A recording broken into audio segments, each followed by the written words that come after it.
Estamos refiriendo a su reputación, pero su reputación, amados hermanos, tiene que ver con la dimensión de lo que significa el nombre de Dios. El nombre de Dios es más que una designación que lo identifica de otras personas. Él es tres personas, una esencia. Él, por supuesto, se ha definido a sí mismo en las Escrituras, en la Sagrada Biblia. Y aunque la Biblia reconoce que puede haber una fuente de conocimiento de su nombre a partir de las cosas que Él ha creado, a partir de la naturaleza, ese conocimiento de Dios no tiene la capacidad ni de transformarnos ni de salvarnos. Solamente nos hace inexcusables en el momento de comparecer delante de Él cuando muramos. La reputación de una persona es crucial porque es su carta de presentación. Y esto influye directamente en la confianza y la credibilidad que otros depositan en esa persona.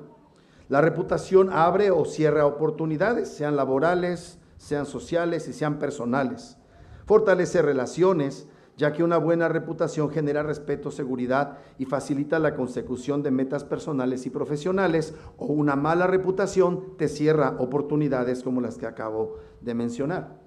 Así que una buena reputación genera confianza y credibilidad. Las personas van a confiar más fácilmente en nosotros cuando tenemos una buena reputación. Esto facilita la interacción y la colaboración. Atrae también oportunidades, abre puertas de trabajos, becas, abre puertas para relaciones factibles con la pareja, con las amistades. Incluso hace que las personas quieran conocerte personalmente. Por supuesto, una buena reputación fortalece relaciones, mejora conexiones personales y profesionales, ya que la gente se sentirá más segura y cómoda teniéndote a su alrededor. Y por supuesto, en el mundo en el que nos movemos, la reputación influye en el éxito. ¿Por qué? Porque este es un activo, un recurso intangible muy valioso que puede ser más importante que el talento puro y el éxito al final en el largo plazo. ¿Qué pasa cuando hay una mala reputación? Pues esto dificulta conseguir empleo, buenas relaciones y apoyo social, genera rechazo. Así las personas que nos rodean estarán menos dispuestas a ayudarnos y a escucharnos. Por eso es crucial cuidar la reputación, porque nos define a la hora de ver cómo la gente nos percibe y cómo reaccionamos, más bien cómo reaccionan otros hacia nosotros. Y si esto es cierto con simples mortales como nosotros, cuando hablamos del nombre de Dios, hablamos de su reputación. Por eso Dios nos dio este mandamiento, ¿verdad? De no tomarás el nombre de Jehová tu Dios en vano, porque no dará por inocente Jehová al que tomare su nombre en vano.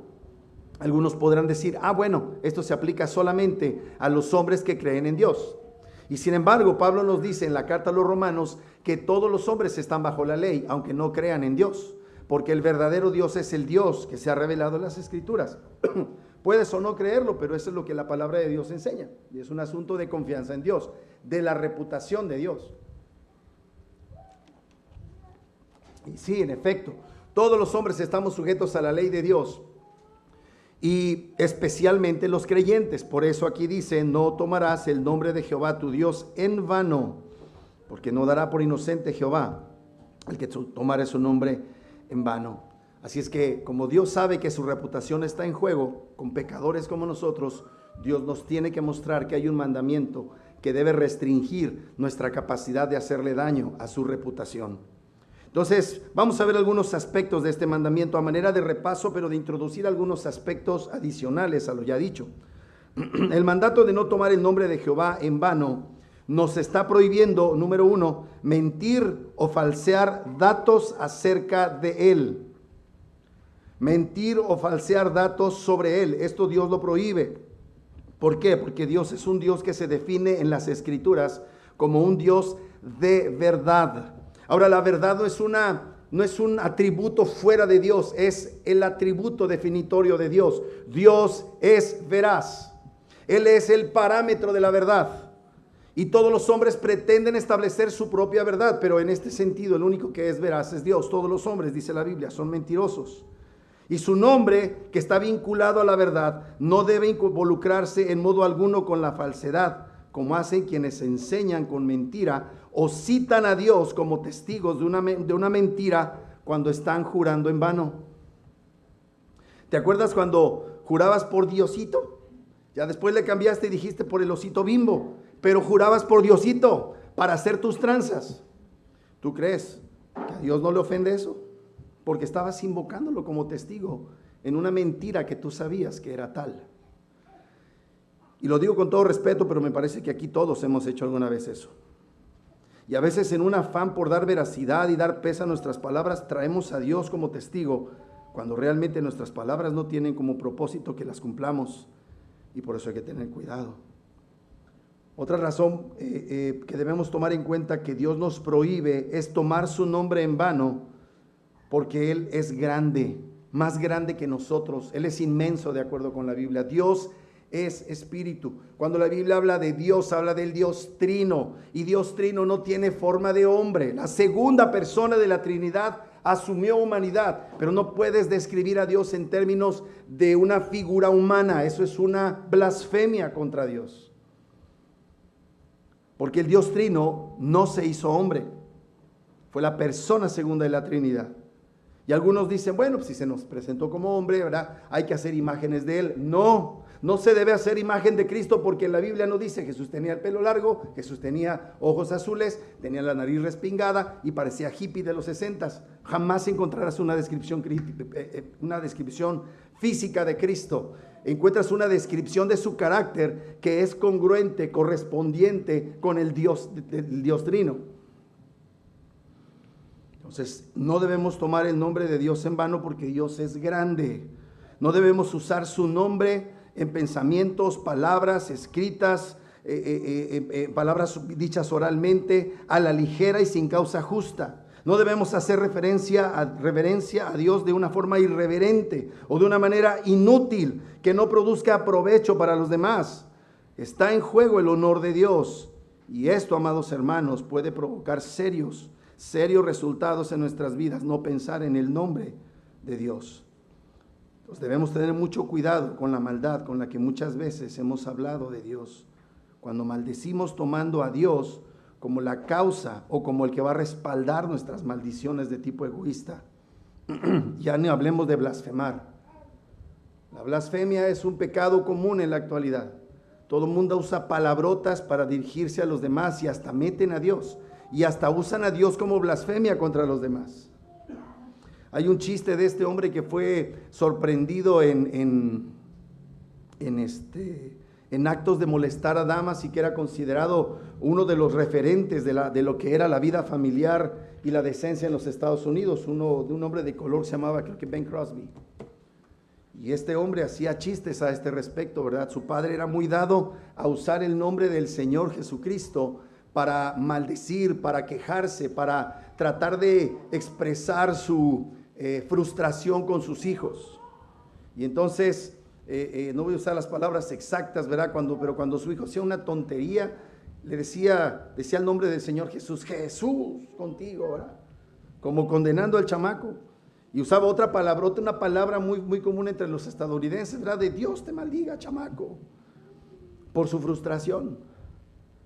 Y entonces dice que en una ocasión se refirió a uno de sus hijos usando el epíteto que usaba con el otro, maldición contigo, chamaco. Y dice, no, yo no soy maldición, yo soy Jesús.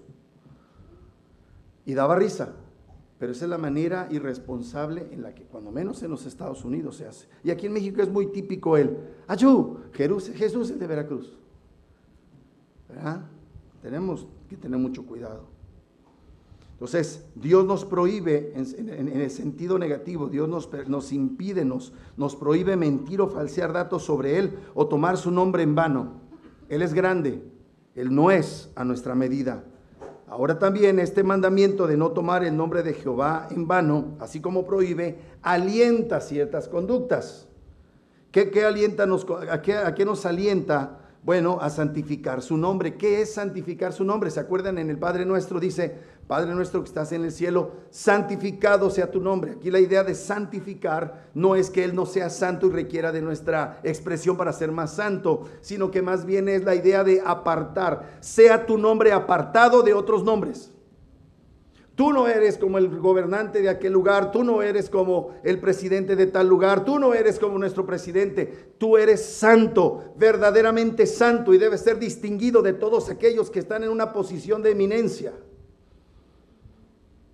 Tratarlo con santidad y reverencia es lo que Dios nos ordena, involucrando no solamente la verdad, sino un deseo verdadero de reconocer que Él es autor de todo lo bueno.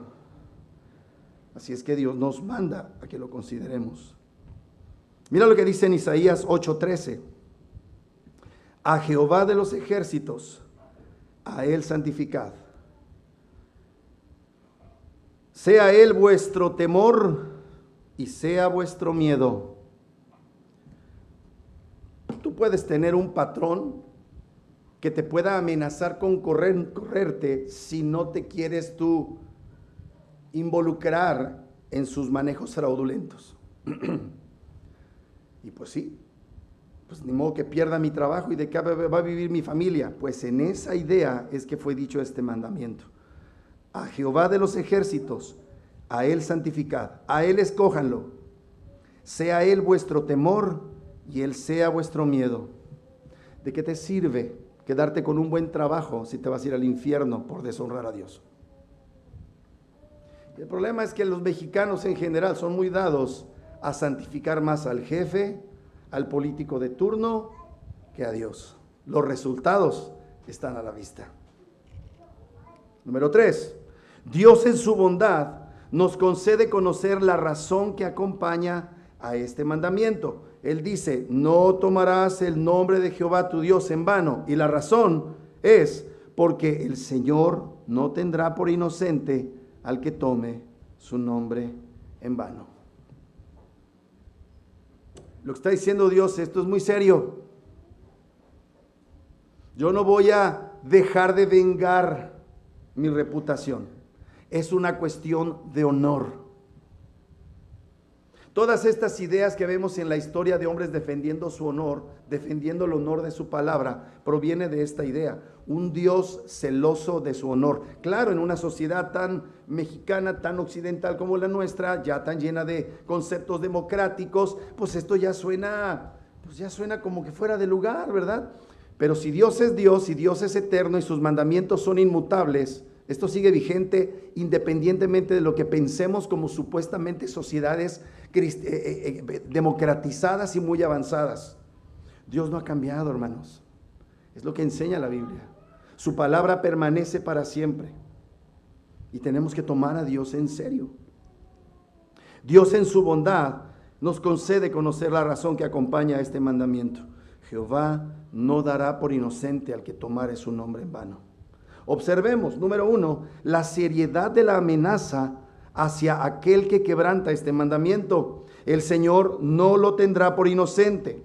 Hay dos cosas notables aquí. El Señor no los dará o los tendrá por inocentes. Esto significa que Dios va a ir en contra personalmente de aquel que profana su nombre con frecuencia y que se consideran inocentes. Abusan de su nombre, se olvidan de su profanación y pretenden que no han pecado. Los hombres pueden incluso tenerlos o considerarlos como inocentes, pero Dios no los considera inocentes. Aparentemente piensan que escapan del castigo de otros, pero Dios está en disputa personal contra ellos y tomará en sus manos la lucha por su honor. Dios, amados hermanos, es omnipresente, está en todas partes. Y 2, este segundo aspecto, hay una seria amenaza de Dios mismo, quien castigará severamente la profanación de su nombre. Esto es tremendo. Entre menos importancia concedan los hombres a la ofensa del nombre de Dios y menos piensen en esto, a Dios le importará más y más. Hay una relación inversamente proporcional entre la desconsideración del nombre de Dios y la ira de Dios. Entre menos consideración a Dios hay, Dios eleva el nivel de su ira. Y Dios es un Dios de ira, amados hermanos. ¿Por qué? Porque es un Dios santo que no puede permanecer impasible ante la maldad de los hombres. Y porque Dios es un Dios de amor. El amor implica ira en un punto determinado. Si tú amas las cosas que son valiosas, tú tienes que airarte ante la profanación de aquello que es bueno. Número 4, Dios en su bondad nos deja saber la particularidad y precisión de su amenaza. O sea, no es que pues, todos los mexicanos son blasfemos, todos los venezolanos, todos los gringos, todos los rusos. No, Dios lo toma no como una masa, sino como una afrenta personal. Dios no deja sin consecuencias a quien se atreva a tomar su nombre en vano. Por eso Dios menciona en 2 ocasiones en este mandamiento el pecado de tomar su nombre en vano. Repite la amenaza para mostrar el grado de atrocidad cometida por quien toma su nombre en vano. Sí, ese es uno de los pecados más comunes, pero nadie escapará ni podrá ocultarse en la multitud de infractores para evadir a Dios. Así es como le hacen, ¿verdad? En las películas. Me acuerdo de la película de Braveheart, al final cuando ya lo atraparon, sus amigos, ¿verdad? Entre la multitud se esconden y ahí están de testigos viendo cómo están matando a su cuaderno, ¿verdad? Se mimetizan en la bola. Pero si en la película de Braveheart, por el contexto mismo, podemos identificar a sus amigos, Dios puede identificar a aquellos que tratan de mimetizarse en la multitud y pretenden que pueden escapar en medio de ellos. Dios sacará a luz todos y cada uno de los pecados de aquellos que profanan su nombre y los juzgará a todos en particular y con la misma severidad. Como si el profanador fuera el único culpable, hay un aspecto de la ira de Dios personalizado para el que profane su nombre en vano. Eso es lo que dice el texto. Quizá algún incauto se considere superior al resto del mundo y asume que goza de cierta libertad para cometer este pecado, pero Dios lo castigará por ello, sin importar su supuesta superioridad. Su lengua no es suya, su lengua es propiedad de Dios y su lengua debe usar para la gloria de Dios. Número 5, Dios en su bondad nos deja conocer cuán apremiante y concluyente es su amenaza. No dice que Dios simplemente castigará a quien tome su nombre en vano, sino que Dios no lo tendrá, no lo considerará jamás inocente. Quien profane el nombre de Dios no piense que escapará. Dios no abandonará su honor de ninguna manera, hermanos. Dios es un Dios de venganza, es el único que no peca cuando tiene que llevar a cabo su venganza, pues su gloria lo obliga a permanecer airado por la deshonra infligida a su nombre hasta que Él tome venganza. Por eso es tan importante que creamos en Cristo, porque todos los seres humanos hemos tomado el nombre de Jehová nuestro Dios en vano. Por eso Jesús tuvo que recibir toda la ira de su Padre por aquellos que crean en Él. Si tú no crees en Cristo, estás en un serio problema porque has profanado el nombre de Dios y Dios lo toma muy personal, amados. Pensamos que Dios es menos importante de lo que es. Pensamos que Dios no ve nuestras barbaridades. Pensamos que Dios va a hacer una excepción con nuestro pecado y no lo va a hacer. Y esto ya no se habla en las iglesias. Ahora te dicen, eres una persona maravillosa. Dios tiene un maravilloso plan para tu vida. Sigue blasfemando, no va a pasar nada. Sí, va a pasar. Dios no dejará como inocente al blasfemo. No debe hacerlo, no puede hacerlo. Cuando pensamos que sabemos más que Dios, que somos más buenos que Dios, cuando rebajamos los estándares de Dios, estamos en un serio problema porque estamos teniendo el nombre de nuestro Dios en vano. Y eso es tremendo. Y yo también he pecado. Y por eso he creído en Cristo, porque estoy en un serio problema si no tengo a Cristo como aquel que recibe en mi lugar la justa ira de su Padre. Jesús sufrió en la cruz los más indecibles tormentos por cada palabra dicha fuera de lugar, por cada acción que he cometido, que tú y yo hemos cometido, si es que hemos creído en Cristo. Dios ha derramado la ira sobre su Hijo. El Hijo bebió toda la ira del Padre que nosotros merecíamos, por cada chiste de Dios. Y como yo les he dicho, ¿verdad? Una vez mi padre hizo un chiste, me dio risa y el Señor sí me puso a mí, por reírme, sí me puso una reprimenda. Yo sí creo que lo hizo, porque yo ya era cristiano y mi padre era un impío. ¿Cuáles son los deberes impuestos entonces de este tercer mandamiento? Déjame darte un texto bíblico que es tremendo y que confirma lo que estoy diciendo. Escúchame, Jesús es dado por el Padre para que la condena que ya sufres si no has creído en Cristo pueda ser pagada por Cristo. Mira lo que dice Juan 3:16. Porque de tal manera amó Dios al mundo, que ha dado a su Hijo unigénito, para que todo aquel que en Él cree no se pierda, mas tenga vida eterna. Versículo 17. Porque no envió Dios a su Hijo al mundo para condenar al mundo, sino para que el mundo sea salvo por Él.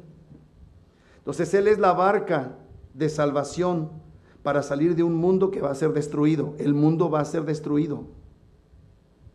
El mundo en las condiciones actuales es un mugrero, es un caos. Y si hay algo de orden es por la misericordia de Dios, no porque los hombres sean buenos. A mí me sorprende ver que la gente todavía se para en rojo, pero dentro de poco ni eso va a respetar. ¿Y quién mantiene a la gente a raya con su maldad? El poder de Dios. La gente le llama decencia, pero es Dios obrando en sus vidas a pesar de ellos, porque tienen prisa y no se paran, más bien se paran para que no les pongan la multa, ¿verdad? Pero si se pasan, a ver si no está el de tránsito, y si ya los agarró el de tránsito, a ver si tienen billetes de plástico. Es sorprendente ver que hay algo de orden todavía con el nivel de maldad que ahora empezamos a manifestar los hombres, ahora que nuestras culturas occidentales se han estado descristianizando. Como ya les he dicho, hasta Stephen Hawking, que es una de las mentes más brillantes, dicen los científicos, que es un enemigo acérrimo del cristianismo, ahora prefiere decir, pues yo soy cristiano cultural, porque si nos ganan los musulmanes nos van a imponer aquí la Sharia, que es una cosa terrible. Me acuerdo que un amigo hablaba mucho de que una vez llegó un matón, ¿verdad? Hay un grupo de personas, ¿verdad? Y entonces los encerró y les dijo, ¿quiénes de los que están aquí se llaman Chabelita? Entonces, yo no me llamo, y entonces agarró y mató a los que no se llamaban Chabelita. Y entonces ahí se quedó uno, ¿verdad? Que se había quedado callado. Y entonces le dice, ¿y usted cómo se llama? Pues yo me llamo Pedro, pero mi mamá se llamaba Chabelita, ¿verdad? Así están ahora muchos ateos allá en Europa. Su mamá se llamaba Chabelita. Se están dando cuenta de la invasión terrible del Islam y de la situación. París es un asco, ya no es el país que fue hace 20 años.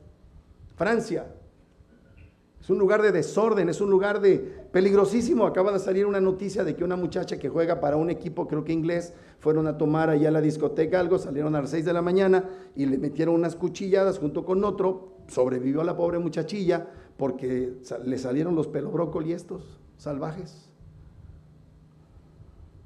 Y todo porque hemos rebajado nuestra idea de Dios como naciones. Y ahí están las consecuencias. Me estaban platicando, esto es terrible. Me estaban platicando de una comunidad allí en Oaxaca, en donde los muchachos que están ahora coludidos con el crimen organizado iban a las iglesias. Y ahora están de narcomenudistas, halcones y de sicarios. Y otro amigo ya me dijo lo mismo también de esa zona de Oaxaca. Los mismos muchachos que alguna vez recibieron regalos y recibieron que es que a Cristo, cuando reconocen a este pastor que anda por ahí, le dice, si tiene un problema avíseme, porque ya no son cristianos, ahora son, pero como se acuerdan del buen gesto que tuvo este varón. Si nos parece algo sin importancia, pero amados, parte de la venganza de Dios está en eso que está sucediendo. Y tenemos que cambiar. Fíjate lo que dice, porque no envió Dios a su Hijo al mundo para condenar al mundo, sino para que el mundo sea salvo por él. El que en él cree, no es condenado. Pero el que no cree, ya ha sido condenado, porque no ha creído en el nombre del unigénito Hijo de Dios. En otras palabras, la gente no ha creído en el Mesías que es Dios. Se lo está diciendo a un judío, a Nicodemo. Les dice, yo soy el Hijo de Dios y ustedes no creen.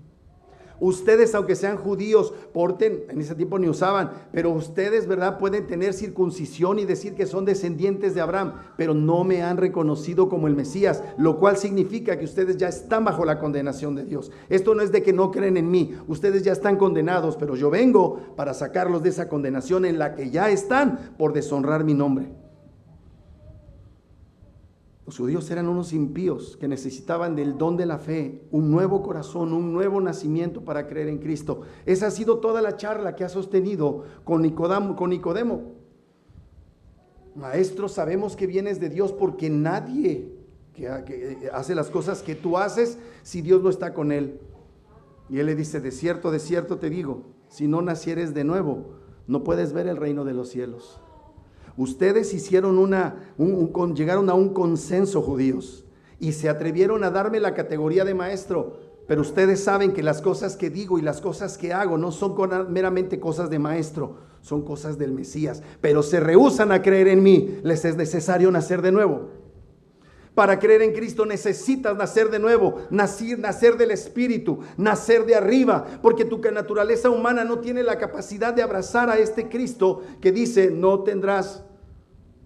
Dios no tendrá por inocente al culpable y va a tomar venganza. Para nuestra naturaleza caída esto es repugnante.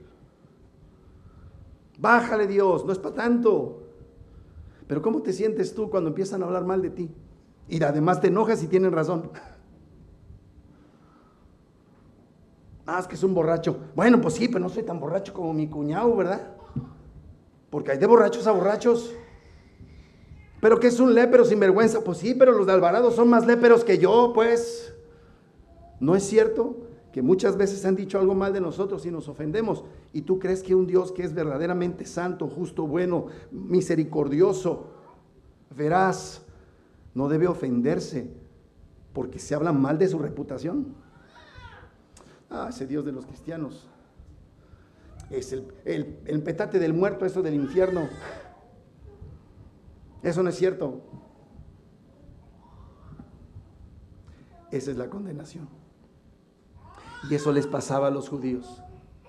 Y todavía se pone irónico nuestro querido Nicodemo. Y le dice, ¿cómo? O sea que tengo que volverme a meter al vientre de mi madre siendo viejo. Y le vuelve a decir el Señor, al irónico, si no nacieres del reino de los cielos no puedes entrar. Si no naces de arriba, si no naces de nuevo, no puedes entrar al reino de los cielos. Porque te estoy hablando la verdad, te estoy hablando cosas fáciles de entender y te rehusas a creer en mí. Y se regresó con el reporte el Nicodemo, y el Nicodemo como que empezó a dudar y dijo, caray, me dijo cosas.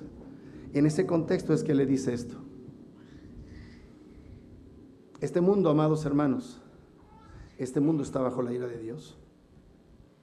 Oye, pero ¿por qué tantas cosas buenas que nos suceden? Porque Dios es bueno a pesar de la gente mala. Pero eso no significa, escúchame, que te vaya bien en la vida, que tus proyectos estén saliendo bien. No significa que Dios esté aprobando tu proyecto de vida. Porque va a terminar tu vida y vas a tener que rendir cuentas. Y ahí estará el tema. Y como dice el dicho, los impuestos y la muerte son cosas ineludibles.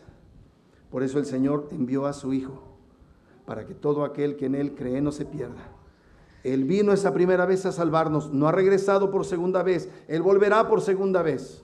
Y entre tanto que Él está dándonos este periodo de oportunidad, no endurezcamos nuestros corazones. Creamos en Dios, creamos en Cristo, tomemos en serio lo que es el nombre de Dios, su reputación, su buen nombre, su autoridad, sus atributos. Y eso, si Dios quiere, lo veremos la próxima semana. Pero yo te ruego, amado hermano, amado amigo que estás aquí, que nos estás viendo por internet, es muy serio no tomar el nombre de Jehová nuestro Dios con la debida seriedad. No tomarás el nombre de Jehová tu Dios en vano, porque no darás por inocente al que tomare su nombre en vano. Vamos a orar. Nuestro buen Dios y Padre, te damos muchas gracias por tu amor, tu misericordia, tu fidelidad y tu bendición. Tu palabra es verdad, es dura, Señor. Es dura de tragar, es a veces así repugnante para nuestra naturaleza humana que busca por todos los medios justificarse delante de ti. Oh Señor, yo te pido perdón porque yo soy el primero que lo ha hecho. Yo no soy mejor que nadie en este lugar. Yo solamente vengo aquí humildemente, habiendo reconocido mi propia circunstancia, a reconocer que necesito tu bendita gracia, que necesito a tu bendito Hijo, quien siendo Dios se hizo hombre, naciendo de mujer y bajo la ley, para redimirnos, para redimirme de la condena emitida por tu ley. Porque tu palabra lo dice: todo aquel que no cumpla los mandamientos de esta ley está condenado. Y yo estaba condenado. Y yo te doy gracias porque enviaste a tu Hijo y ahora puedo creer que tú eres verdadero Dios. Y con tanta vergüenza debo reconocer delante de mis hermanos que siendo cristiano y llamándome pastor, muchas veces he dado mal testimonio, lo que le ha dado recursos a los que quieren, Señor Dios, encontrar en nosotros fallas. Y ellos se han justificado en mi mala conducta para no asumir responsabilidad por sí mismos, porque ellos saben que hay una norma. Quizá no tengan clara la ley que hasta ahora les ha sido expuesta, Señor, pero en su conciencia ellos saben que han violado tus leyes, pero se esconden detrás de nuestro pecado, desdichado pecado nuestro. Hemos tropezado sus vidas, pero aún tú usas eso para regresarles el argumento. No hay excusa delante de ti, Señor. No hay manera de escapar a la infalibilidad de tu juicio sobre nosotros, solamente con el ofrecimiento que nos das de creer en tu Hijo, el que murió en la cruz por nosotros los pecadores. Porque no solamente hemos pecado teniendo tu nombre en vano, sino que hemos también, Señor Dios Padre, haciendo otros dioses nuestro Dios, teniendo en poco el mandamiento de no hacer imágenes de ti. Y no solamente eso, Señor, sino que hemos violado el día de reposo. Y no solamente hemos violado del día de reposo, hemos cometido adulterio, hemos asesinado con nuestra boca, quizá algunos hasta materialmente lo han hecho, hemos deshonrado a nuestros padres, hemos, Señor, levantado falso testimonio a los demás, hemos robado, hemos mentido, Señor, y hemos codiciado. Así es que, Señor, este es uno más de todas las cosas malas que hemos hecho, yo mismo siendo cristiano y dando ocasión a la excusa de aquellos que no conociéndote se excusan en mi mala conducta. Sí, Señor, he pecado contra ti y me arrepiento profundamente. Y te ruego, Señor, que me des el poder, el honor, el deseo de honrarte, Señor. Padre, que tu palabra trabaje en nuestra mente y nuestros corazones y seamos una iglesia temerosa de ti y de la reputación de tu buen nombre.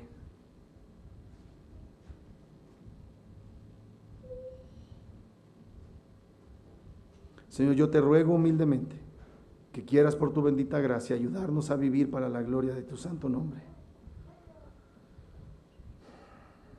Ayúdanos, Dios, perdónanos en Cristo. Perdónanos en Cristo. A los que ya somos creyentes te damos gracias por el manantial de sangre derramada a nuestro favor, porque cuando Él murió por nosotros estaban incluidos estos pecados horrorosos de los que yo he hablado. Y ahí está ese manantial de sangre derramada para perdón de los pecados de aquellos que están escuchando esto por primera vez. Y Señor, recógenos en tu buena voluntad, en el seno de tu amor, para los días que nos resten aquí en la tierra. Y ayúdanos a ser la sal y la luz del mundo, la sal de la tierra y la luz del mundo. Que tu bendita gracia, por tu buena voluntad, sea nuestro distintivo, nuestra bandera y nuestro deseo de honrarte. Lo pedimos todo en el nombre maravilloso de Cristo Jesús. Amén.